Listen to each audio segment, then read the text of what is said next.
welcome to our evening reflection for Thursday. This week in our Lent daily reflections, we've been thinking about the parables, and we've come to the time of the parables of the lost coin, the lost sheep, and of course the prodigal son. And I was thinking it might be helpful to think of these as parables of searching,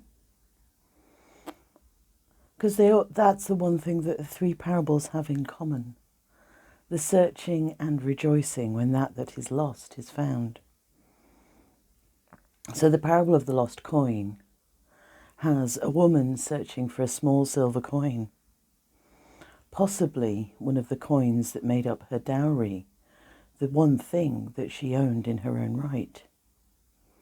And then we have the lost sheep, where the shepherd returns into the wilderness to find the one sheep who's gone astray. Not an object, but a living thing. And I think most of us know how much our pets can become really enmeshed deeply in our hearts. And then finally we have that most well-known of parables, the parable of the Prodigal Son. The son who rejects all that his father stands for and goes out to live lives of wild women and song, only later to come to his senses and return to his father.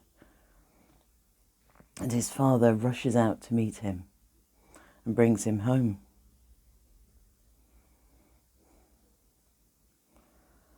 We all have things that we have lost.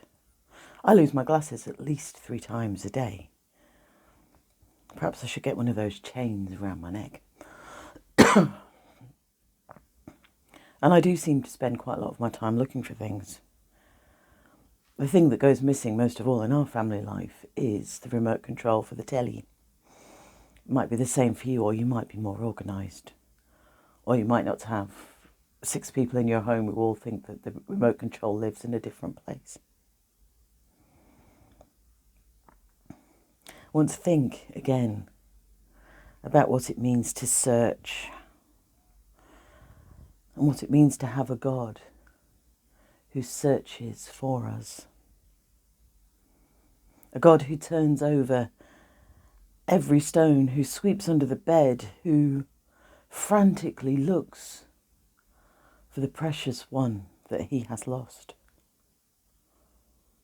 Or a God who goes back out into the wilderness, into the rain and the storm, wading through gullies, looking for the precious thing that isn't where it ought to be.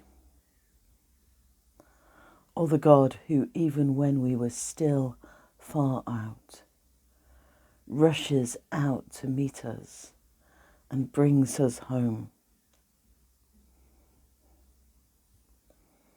I find the image of a God who gives us the freedom to choose our own way of life, always longing for us to come back to him, always waiting by the door to see if we're arriving, but still giving us the freedom to choose that we come back to him. And when we do, rushes out with not a care of his dignity, not a care for anything, but to welcome us home. We might sometimes feel like the older brother, a bit disgruntled that this person who's not lived the life that perhaps would be respectable is welcomed just as much as we are in church.